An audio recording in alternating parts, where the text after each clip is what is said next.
ሄሎ ስቱደንትስ እንደምን አላችሁ? ዛሬም በሌላ ቪዲዮ ተመልሰን ተገናኝተናል። በዛሬው ቪዲዮአችን የምናወራው ስለ ፓሲቭ ቮይስ ይሆናል ማለት ነው።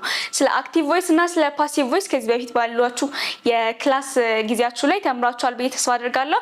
we are going to see the passive voice in detail ዛሬ ማለት ነው። ፓሲቭ ቮይስ ምንድነው የሚያገለግለን የሚለውን ለይተን አይተን ፎከስ የምናደርግበት ፖይንት ይኖረናል ማለት ነው።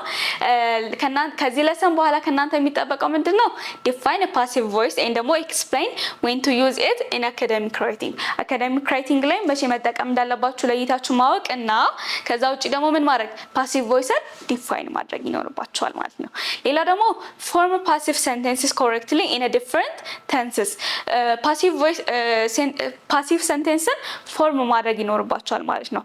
you are not going to say አክቲቮቹን ብቻ ለይታችሁ ማወቅ ብቻ ሳይሆን ኤክስፔክት የሚደረግባችሁ ምንም ጭምር ነው ፓሲቭ ሴንቴንሶችንም ፎርም ማድረግ እነዛን ሴንቴንሶች መስራት ይጠበቅባቸዋል ማለት ነው። ስትሰሩ ግን ዲፈረንት ቴንሶችን ትጠቀማላችሁ። አሁን ቀጥሎ የምናያቸው የተለያዩ ቴንሶች ይኖሩናል። በነዛ መሰረት ትጠቀማላችሁ ማለት ነው። ሌላው decide when to include or omit the agent appropriately ኤጀንታችንን ኦሚት እናደርጋለን እንደዚህ አክቲቭ ቮይስን ወደ ፓሲቭ ቮይስ በምንቀይርበት ጊዜ ምናምን ብለን ነበርና ያንን እንዴት ኦሚት እንደምናደርግ መቼ ነው ኤጀንታችን ኦሚት የሚደረገው መቼ ነው ደግሞ necessary የሚሆነው የሚለውን ለይቶ ማወቅ ከናንተ ይጠበቃል ማለት ነው። So let's continue our lesson. So passive voice እንግዲህ ምን ማለት ነው? Passive voice is a grammatical structure where the focus is on the action or the receiver ማለት ነው። አክሽኑ ላይ ወይም ደግሞ ሪሲቨሩ ላይ ነው እንጂ of the action rather than the doer ማለት ነው። ወይም ደግሞ ኤጀንት ብለን ምንለው የኛ ፎከሳችን አክሽኑ ላይ ወይም ምን ተደረገ ወይም ደግሞ አክሽኑን ሪሲቭ ያደረገው አካል ማን ነው የሚለው ነው እንጂ የኛ ፎከስ የሚሆነው ፓሲቭ ላይ we are not focusing on the doer ማለት ነው። ወይም ኤጀንት የምንለው ላይ ፎከስ አናደርግም ማለት ነው። ሶ ይሄን ስንል ምን ማለታችን ነው? እዚህ ጋር ኤግዛም እና ይሄ ኮንዳክት ያደረገው ሰው አለ።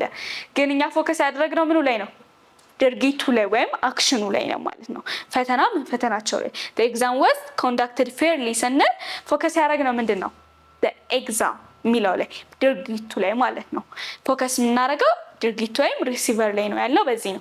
so we focus on the exam instead of who conducted ለምሳሌ the principal maybe conducted what the exam the teacher or the English teacher or the math teacher conducted the exam ግን ደግሞ እኛ ፎከስ ያደረግነው ምኑ ላይ ነው?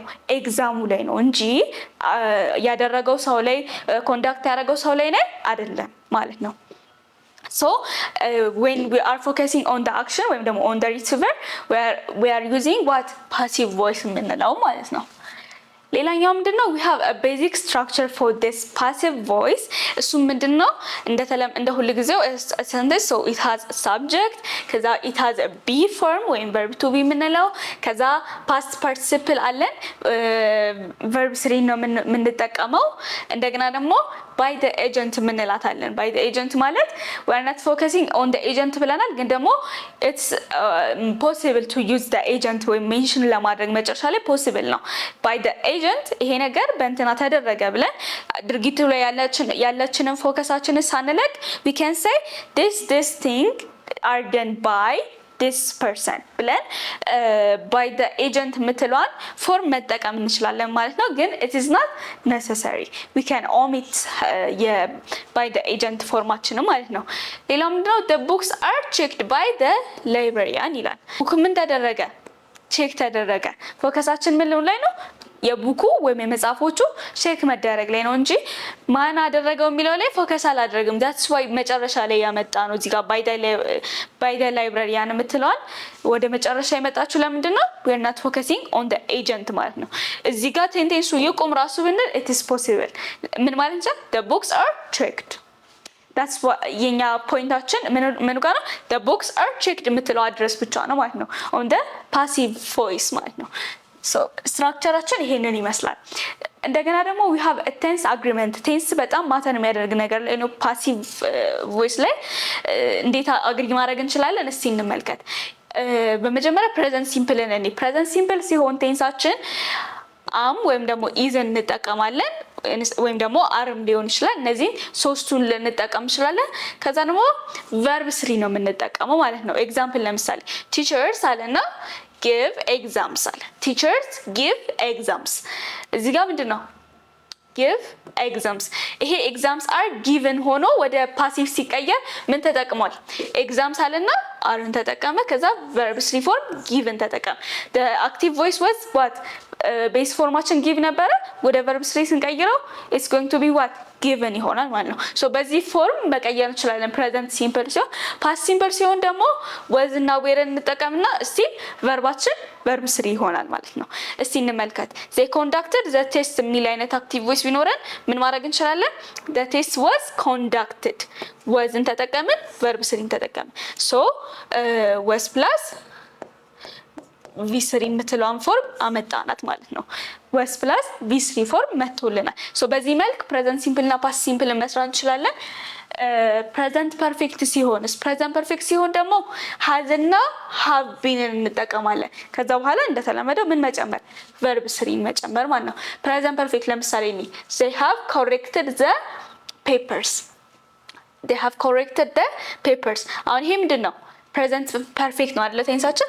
ሶ ይሄንን አሁን ወደ ፓሲቭ ስንቀይረው the papers ነው አይደለ ፎከሳችን ነው the papers have been we said have been corrected which means verb 3 ያለው ማለት ነው።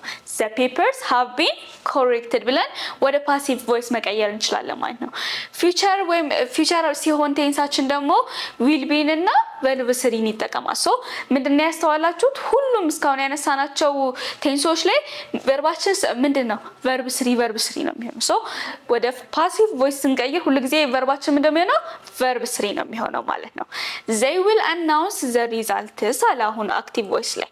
ሶ ፓሲቫችን ምን ይሆናል? the results ፎከሳችን እዚህ ነው።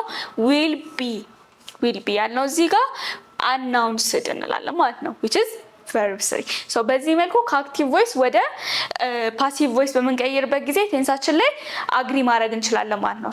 ይሄ ማለት ምን ማለት ነው? ቴንስ አግሪመንት ስንል አክቲቭ ቮይስ ላይ ያለንን የነበረንን ቴንስ የግድ ፓሲቭ ቮይስ ላይ ስለቀየርን ብቻ አብረን መቀየር የለብንም። የነበረችንን ቴንስ አስጠብቀን ነው የምንቀይረው ማለት ነው። በዚህ ፎርሙላ መሰረት ማለት ነው። ሶ ፕሬዘንት ሲምፕል ሲሆን የምንቀይርበትን ፎርሙላ አይተናል። እንደገና ደግሞ ሌሎችንም የፓስትንም የፊውቸርንም እንደገና የፓስት ፐርፌክትንም የሁሉንም አይተናል ማለት ነው። ሶ በዛ መልክ ፎርማችን ተጠቅመን መቀየር እንችላለን። ሌላኛው ሩላችን ምንድነው? ኤጀንቱ ነው። ቅድም ምን ብለን ነበረ? on the passive voice we are not focusing on the doer ወይም ደግሞ on the agent ብለናል። ኤጀንታችንን ኦሚት ማድረግ እንችላለን። ኦሚትም ደግሞ ማናረግባቸው ሲቹዌሽኖች ይኖራሉ ብለን እሱን እንስቲ። use agent when it is important ኤጀንታችንን ሜንሽን ማድረግ ያለብን ምን ሲሆን ነው? ኢምፖርታንት ሲሆን ማለት ነው። who did the action የሚለውን ነገር የሚጠይቅ ነገር ካለ ለምሳሌ the exam was conducted by the principal የሚለውን ነገር መግለጽ ያለብን by the principal የምትለውን የኤጀንት ፎርም ወይም ደግሞ የኤጀንት ቦታ መጠቀም ያለብን ምን ሲሆን ነው? ኤጀንታችን ወይም ደግሞ ያንን ድርጊት ኤግዛሙን ያዘጋጀው ሰው መጠቀሱ ምን ሲሆን? አስፈላጊ ወይም ኢምፖርታንት ሲሆን we are going to use the agent form ማለት by the teachers የምትለውን አይነት ለምሳሌ ያው ምን ይላል? the exam was conducted by the teachers ማለት እዚህ ጋር ግን ማቆም እንችላለን። the exam was conducted ብለን ማቆም እንችላለን። ግን by the teacher የምትለውን ስንጨምር ምን አደረገን? አክሽኑ ወይም ደግሞ የኛ ፎከስ የነበረውን ድርጊት ያደረገውን አካል መግለጻችን ምን ሆኗል? ኢምፖርታንት ሆኗል። ለምሳሌ የተጠየቅነው ፈተና የፈተናችሁ ማን ነው ተብለን ሊሆን ይችላል። ሶ በዚህ መልክ ስንጠየቅ ያንን አካል ወይም ደግሞ ድርጊቱን ያደረገውን አካል መጥቀሳችን it is what necessary so we are going to say the exam was conducted by the teachers ብለን by plus the doer እንጠቀማለን ማለት ነው። ኦሚት የምናደርገውስ መች ነው? ኦሚት the agent when it is not necessary ሳይሆን በቃ ጠቀስነውም አልጠቀስነውም ማን አደረገው የሚለው ነገር ፓሲቭ ቮይስ ላይ ምን አይደለም ብለናል፣ ፎከሳችን አይደለም። የዛን ጊዜ we can omit the agent ማለት ነው። ወይም ደግሞ obvious እንዲሆን ካልፈለግን እንዲድብቅብቅ አድርገን ማለት ከፈለግን ለምሳሌ the exam was conducted ብለን ማቆም እንችላለን አይደለ? the exam was conducted ብለን ማቆም ነው እንጂ ካልተጠየቅን ማን እንደፈተነ መናገር ካልፈለገን necessary ካልሆነ ፈተኛችንን መናገሩ we are going to say what the exam was conducted enough so by the teacher by the principal የምትለው የባይ ፕላስ ኤጀንት ፎርማችን እዚህ ጋር ኦሚት ትደረጋለች ማለት ነው። ምን ሲሆን when it is not necessary ወይም when we are not when we want to make it obvious ማድረግ ሳንፈልግ ስንቀር the exam was conducted yesterday which means no need to say who ማለት ነው። the exam was conducted ብለን ማቆም ይችላል። the exam was conducted yesterday that's enough ድርጊቱ ላይ እንጂ ኤጀንታችን ላይ ምን አላደረግም ፎከስ አላደረግንም ማለት ነው። so this is what we are going to use on passive voice ላይ ማለት ነው። ቴንስ አግሪመንትን አይተናል። እንደገና ኤጀንታችን እንዴት ኦሚት ማድረግ እንደምንችልም አይተናል ማለት ነው። so የተወሰኑ ጥያቄዎችን ኤክሰርሳይዝ እናድርግ። the test blank conducted yesterday the test was or the test were what can we say the test were conducted yesterday or the test was conducted yesterday which one is best so we are here focusing in what in the tense አይደለ ቴንሱ ላይ ነው ፎከስ እያደረግን ያለ እንደገና ሳብጀክቱ ላይ ከሳብጀክቱ ጋር አግሪ የሚያደርግልን ቨርብ ነው እየወሰድን ያለ we are going to say what the test was was the test were it is possible to say the test was conducted the test was conducted ማለት እንችላለን ማለት ነው። ይሄ ምንድነው የሚያሳየው was plus v3 ፎርም ነው ያለን ማለት ነው። results blank announced tomorrow ይላል። አሁን እዚህ ጋር ይሄ ደግሞ ምንድነው tomorrow ምንድነው future action አይደለ for future action we are going to use will be አይደለ will be ነው የምንጠቀመው so tomorrow future word ስለሆነ we are going to use will be ማለት ነው so results will be announced tomorrow ማለት እንችላለን ማለት ነው።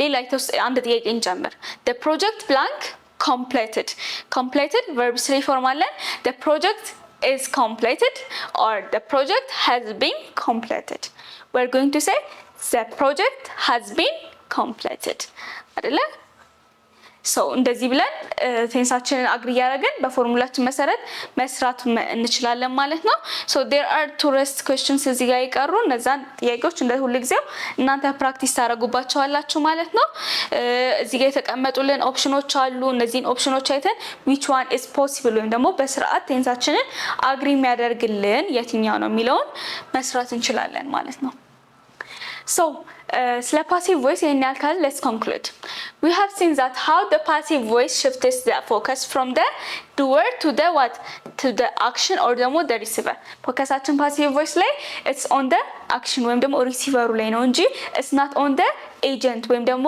ያደረገው ሰው ላይ doer ላይ አይደለም ማለት ነው ምን ተፈጠረ የሚለው ላይ ነው ምናተኩረው so we learned how to form passive sentenceዎችን እንዴት ፎርም ማድረግ እንደምንችል በተለያዩ ቴንሶች ተጠቅመን አይተናል